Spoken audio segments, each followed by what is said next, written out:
Salam damai dan juga selamat datang kepada semua penonton Inverse di luar sana. Saya Muniza dan bersama dengan saya hari ini rakan moderator saya, Rosa. Kami berasa sangat bersyukur kerana anda masih lagi setia bersama kami dalam siri perbincangan firman Tuhan ini. Ya, Muniza.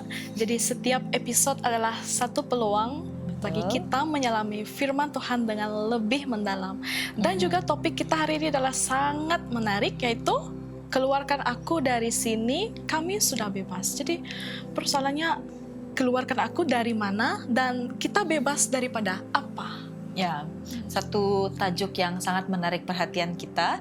Jadi melalui tajuk yang telah disebutkan oleh saudari Rosa tadi, kita sepertinya dapat meneka perbincangan kita pada hari ini.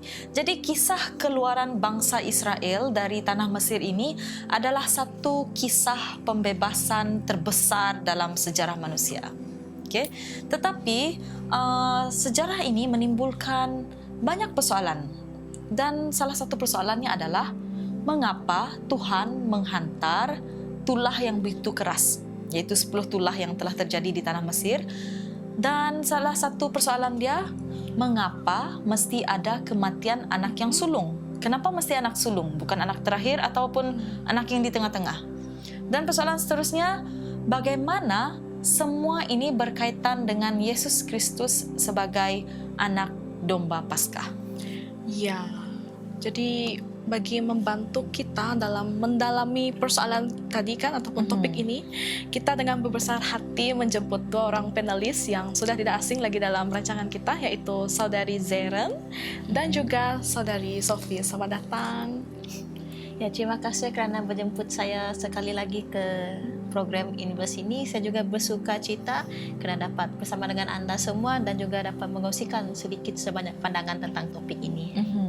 Okey, syukur. Saya juga gembira kerana kita akan belajar tentang kisah yang penuh makna untuk hidup kita. Amen. Jadi sebelum kita memulakan sesi perbincangan kita, adalah lebih baik kita memulakan dulu dengan doa yang akan dipimpin oleh saudari Zeren. Okey, baiklah, mari kita semua berdoa. Ya Bapa di syurga, kami berterima kasih kerana Engkau telah membebaskan bangsa Israel dari perhambaan Mesir. Hari ini kami percaya Engkau juga mahu membebaskan kami daripada perhambaan dosa.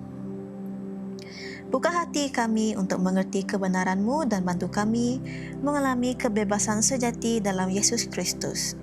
Dalam nama Yesus kami berdoa. Amin. Amin. Amin. Terima kasih saudari Zeren atas layangan doa sebentar tadi. Jadi baiklah, adakah anda bersedia? Ya, Baiklah, sudah bersedia. Untuk bahagian yang pertama ini, kita akan memulakan dengan persoalan yang pertama, yaitu kita akan melihat bagaimana keadaan bangsa Israel sebelum mereka dibebaskan. Jadi soalan saya kepada saudari Zeren, bagaimana keadaan bangsa Israel pada ketika itu? Okey, jadi kalau kita lihatlah kan, kalau kita lihat keadaan bangsa Israel pada waktu itu, kita tahu kehidupan mereka dalam perhambaan selama ratusan tahun. Bayangkan setiap hari mereka bangun pagi. Bukan untuk hidup bebas, tetapi mereka untuk kerja berat demi orang lain. Mereka ditindas, dipaksa bekerja tanpa suara, tanpa hak. Kita bayangkanlah, bangsa Israel, mereka sudah lama mereka tunggu untuk dibebaskan daripada perhambaan ini, sehingga mereka hilang harapan mereka. Tetapi selepas itu kita boleh lihat mujizat yang Tuhan berikan kepada mereka. Kita dapat tahu Tuhan membebaskan mereka ini dengan kuasa-Nya. Amen. Betul tu saudari Zeren. Bila kehidupan umat Israel pada ketika itu bukanlah menjalani kehidupan seperti yang kita lalui sekarang. Mereka harus bangun awal pagi, sudah tersedia tugasan yang sangat berat sekali untuk mereka pikul, sehinggalah ke hujung hari mereka hanya dapat berehat untuk melepas kelelah, bangun semula dan terus bekerja. Itu yang mereka alami.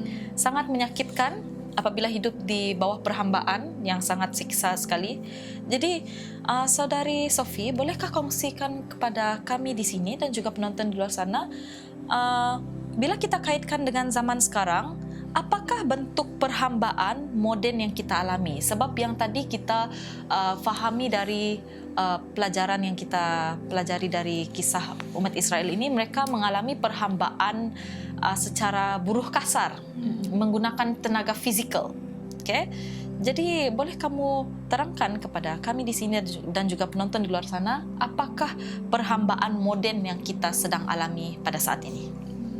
Okey, banyak sebenarnya bentuk perhambaan pada zaman sekarang. Kita mungkin tidak lagi diperhambakan secara fizikal seperti bangsa Israel di Mesir, tetapi ramai orang menjadi hamba dalam pelbagai bentuk lain. Okey, ada yang ada yang menjadi hamba kepada kerja di mana mereka terlalu sibuk untuk mengejar kejayaan, pangkat dan kekayaan sehingga mereka tiada masa lagi untuk meluangkan masa dengan keluarga, apatah lagi untuk bersama Tuhan. Bukan itu saja, ada juga yang diperhambakan oleh ketagihan, sama ada dari rokok, alkohol, hiburan tanpa batas atau media sosial yang membuatkan hati dan fikiran mereka sentiasa terikat. Tidak kurang juga menjadi hamba dari segi emosi, seperti mereka sentiasa dalam ketakutan. Begitu juga mereka masih trauma masa lalu mereka atau tekanan kehidupan mereka yang tidak pernah reda, sentiasa naik turun. Jadi kisah Israel di Mesir sebenarnya adalah cermin yang memperlihatkan keadaan kita hari ini. Kita mungkin bebas secara jasmani kita, tetapi jiwa kita ni masih terikat dengan perhambaan itu. Ya, betul tuh, Saudari Sophie. Kalau kita lihat di zaman yang canggih sekarang kan, zaman teknologi, kita sudah melihat bagaimana perhambaan itu ataupun modern slavery. Kita lihat kalau dulu zaman Israel, masa zaman dulu lah kan, mereka diperhambakan melalui tenaga mereka secara buruh kasar. Tapi kalau sekarang zaman teknologi, kita melihat bagaimana kita diperhambakan adalah ya smartphone kita lah. Perhambaan minda. Ya, betul. Perhambaan minda kita. Jadi sangat jauh berbeza, dan sekarang ada satu soalan yang kita boleh reflect lah di dalam diri kita masing-masing ya. Kita bebas secara fizikal sekarang, tetapi adakah hati kita masih terikat dalam Mesir, dalam kehidupan kita yang sekarang ini? Okey, terima kasih Saudari Roza di atas persoalan yang sangat baik sekali untuk kita tanyakan kepada diri kita, dan juga penonton di luar sana boleh renung-renungkan persoalan itu kepada diri anda masing-masing. Jadi mari kita pergi ke bahagian yang seterusnya, iaitu bahagian yang kedua, Paskah dan juga anak domba. Mari kita masuk kepada tulah yang terakhir, iaitu kematian anak sulung. Seperti yang kita tahu, sepanjang umat Israel di tanah Mesir, mereka dalam cubaan untuk keluar dari tanah Mesir, kita tahu bahwa Firaun tidak membenarkan, tidak mengizinkan mereka keluar. Walau sebanyak manapun Musa bernegosiasi dengan Raja Firaun ketika itu untuk melepaskan umat Israel, tetapi jawaban Raja Firaun tetap tidak. Jadi terjadinya tulah pertama, kedua, ketiga, sampailah tulah yang terakhir, yaitu tulah yang ke-10, kematian anak sulung. Jadi Saudari Sophie, bolehkah terangkan kepada kami dan juga penonton di luar sana, kenapa Tuhan izinkan tulah yang ke-10 ini terjadi ketika itu? Okey, berdasarkan pertanyaan atau soalan tersebut, sebenarnya ia bukan semata-mata hukuman, tetapi ia adalah satu tawaran keselamatan yang terbuka kepada kita semua. Tuhan menyediakan jalan keluar bagi kita, iaitu dengan melumurkan darah anak domba di pintu rumah. Rumah yang ditandai dengan darah itu tidak akan disentuh oleh malaikat-malaikat maut.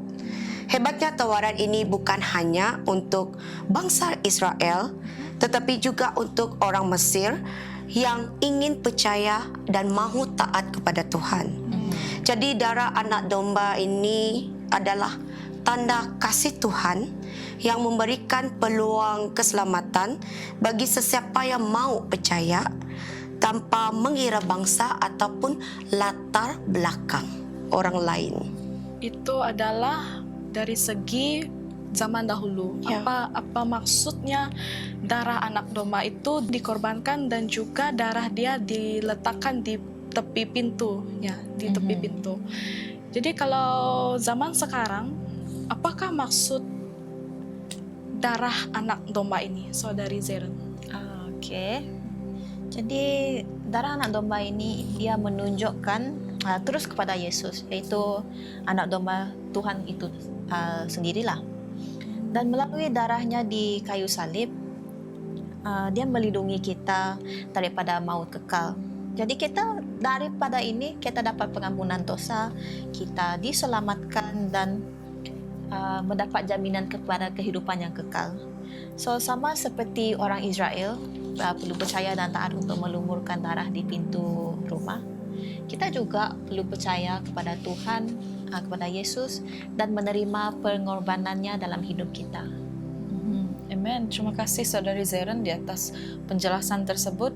Jadi mari kita fikir, kalau pada zaman tersebut mereka menandai pintu rumah mereka dengan darah, kan? Darah anak domba, mereka calitkan di tepi pintu, door frame.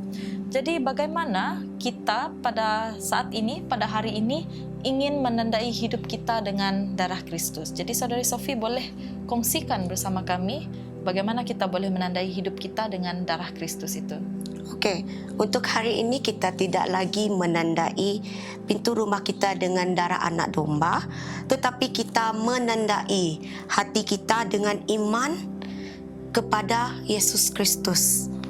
Okey, apabila kita percaya, kita mengaku dosa kita dan menyerahkan hidup kita sepenuhnya kepada Yesus, maka darahnya menjadi tanda keselamatan bagi kita. Ia juga melindungi kita daripada maut yang kekal. Bukan saja kita diselamatkan, tetapi hidup kita juga berubah, diubah daripada seorang hamba yang berdosa kepada menjadi seorang hamba Kristus, Yesus Kristus. Okey, Kristus yang penuh dengan kasih, sukacita dan juga damai sejahtera dalam kehidupan kita. Orang lain juga dapat melihat perubahan kita dari segi sikap kita, percakapan kita dan perbuatan yang kita lakukan. Inilah bukti nyata bahawa melalui darah Kristus kita benar-benar bekerja dalam kehidupan kita. Amin. Amin. Terima kasih Saudari Sophie. Jadi bila Saudari Sophie mention tentang kasih, sukacita, apalagi damai, dan itu mengingatkan saya tentang 9 buah roh. Ya, jadi ya betul. Bila kita percaya dan menyerahkan hidup kita kepada Yesus, darahnya adalah menjadi sebuah lambang keselamatan bagi kita. Ya, dan Paskah bukan sekadar sejarah lama, tetapi ia adalah gambaran jelas mengenai salib. Betul Saudari Rosa. Jadi mari kita pergi ke bahagian yang seterusnya, bahagian yang ketiga, yaitu dari Laut Merah ke Padang Gurun. Jadi kita sudah menelusuri cerita pembebasan umat Israel dari tanah Mesir ini, dari perhambaan ke 10 tulah dan keluarnya mereka dari tanah Mesir ini, mereka menghadapi cabaran yang baru. Cabaran di tanah Mesir di mana mereka diperhambakan menjadi buruh kasar yang begitu teruk sekali bekerja. Terjadinya pula 10 tulah. Dan selepas itu mereka akhirnya dibebaskan. Firaun membenarkan, mengizinkan mereka keluar. Tetapi cabaran itu tidak berhenti di sana. Tetapi cabaran itu masih ada di hadapan. Okay? Jadi selepas bangsa Israel ini bebas dari tanah Mesir, mereka terus berhadapan dengan cabaran di Laut Merah. Saya pasti penonton di luar sana sudah familiar dengan perkataan Laut Merah, sudah dapat menggambarkan situasi yang sedang berlaku. Jadi saudari Zeren, apa yang sedang berlaku ketika itu? Boleh kongsikan bersama kami? Okey, baiklah. Jadi kita tahu mereka ingin lari kan daripada mereka orang Mesir ini. Jadi di hadapan mereka apa? Laut Merah. So pada waktu itu mereka panik lah. Mereka panik kerana mereka rasa terperangkap. Sehingga ada yang marah pada Musa, ada yang mengatakan lebih baik kalau saya tinggal saja di Mesir menjadi hamba daripada mengikut untuk keluar dari Mesir ini. So bayangkan, di depan mereka ada laut, di belakang mereka ada orang Mesir yang sedang mengejar mereka. So pada waktu itu juga mereka sudah lupalah, mereka cepat lupa dengan apa mujizat-mujizat Tuhan lakukan kepada mereka. Dan ya seperti saya katakan tadi, mereka mau kembali ke Mesir lah. Tetapi apa yang Tuhan lakukan? Tuhan memberikan mereka satu lagi mujizat, iaitu membelahkan laut sehingga laut itu macam menjadikan benteng dan memberikan jalan untuk mereka lalui untuk menyeberangi laut itu. Jadi jadi laut itu tadi kan menjadi macam tanah. So macam dry dry lah. So mereka pun boleh lalu. Dan setelah mereka lalu dan mereka selamat sampai di seberang, barulah air laut yang menjadi dinding tu kembali tutup. Dan apa yang terjadi? Orang Mesir yang mengejar mereka pun tenggelam bersama air itu tadi. Ya betul tuh apa saudari Zeren katakan tadi, betapa besarnya kuasa Tuhan sampai dia boleh membelah Laut Merah tuh, memberi leluhur kepada bangsa Israel supaya mereka boleh melintasi lautan itu. Dan bagaimana juga Tuhan berkuasa untuk menutupkan balik laut tuh supaya mereka bangsa Mesir yang coba untuk mengejar bangsa Israel itu pun tidak dapat. Jadi saudari Sophie, apakah pengajaran yang boleh kita pelajari daripada peristiwa tersebut di dalam kehidupan kita di zaman moden sekarang ini? Okey, peristiwa Laut Merah ini bukan sekadar kisah mujizat, tetapi ia juga lambang cabaran hidup kita pada hari ini. Setiap orang pasti berdepan dengan Laut Merah mereka sendiri.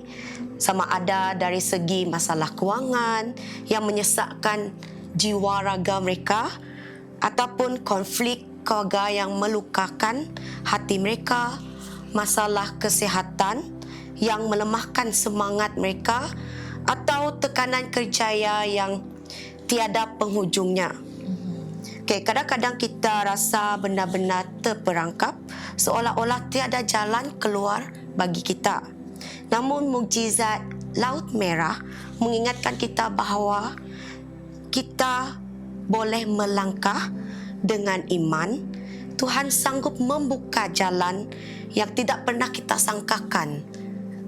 Begitu juga apa yang mustahil bagi manusia, tiada mustahil bagi Tuhan.